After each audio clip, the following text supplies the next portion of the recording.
What does the fact that we are moving forward with these retaliatory tariffs on the EU mean as far as you're concerned? Well, first of all, this is absolutely the wrong war, the wrong time.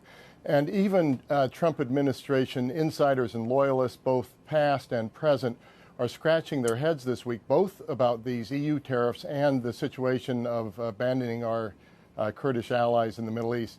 In both cases, what you're doing is you're mistreating or disregarding, or at the very worst, betraying allies at a time when your own administration and its national security strategy has said it's a new era of major power competition. So this should be a time where you're settling disputes privately and through negotiations with Airbus and Boeing.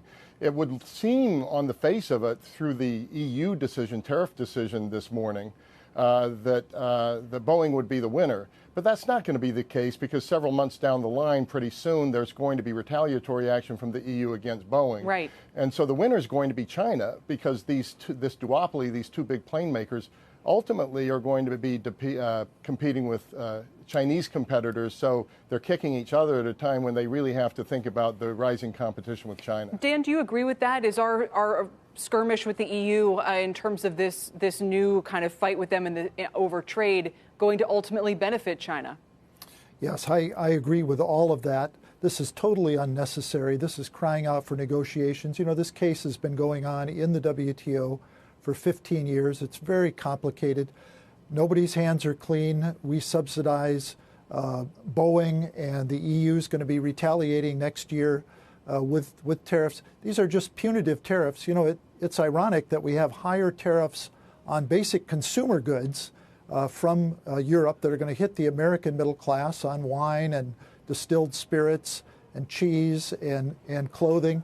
We're hitting the Scotch producers in the UK really hard when we're going to be on the verge of trying to negotiate a trade agreement with them. So we're just alienating our friends, not moving any closer to settling the problem of subsidies for airliners. And everybody does it, of course, the Chinese, the Canadians, the Brazilians, as well as the Americans and the Europeans. And we have a large enough global aviation market that both Boeing and Airbus can prosper.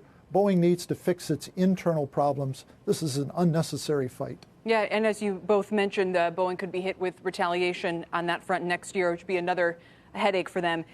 Fred, you mentioned Syria. I just want to briefly mention what we heard from Turkish President Erdogan this morning, who said he was offended by the president's letter to him from earlier and will respond in due course. Now, there's been conflicting messaging on the Turkish side and on the U.S. side as to what's really happening in terms of this ceasefire. Boil it down for us from the market's point of view. Fred, what is going on here? Well, I mean, from the market's point of view, there is a way that the U.S. could hurt the Turkish economy worse. But if you're going to do that, you don't project it quite in the way that President Trump has done. You can cost yourself all leverage. What we really have done is ceded a lot of territory without gaining a lot in return to Russia and Russia's influence over Syria.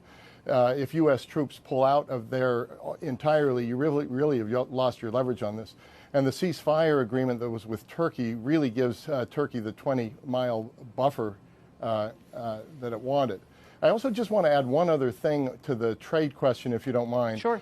And that is, it is still the most important trade relationship in the world.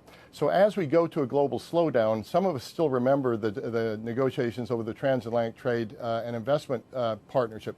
That could be revived. It is the kind of deal the Trump administration is said to want, which is bilateral. You negotiate bilaterally with the EU. It's worth 64% of all global outbound foreign direct investment. It's worth 51% of all global consumption and 1/3 of global GDP by purchasing power parity. So this is a huge win sitting right in front of you that would fit into your competition with China. And I think people just don't understand why the president wouldn't take this opportunity, both for global growth and a big win going into an election.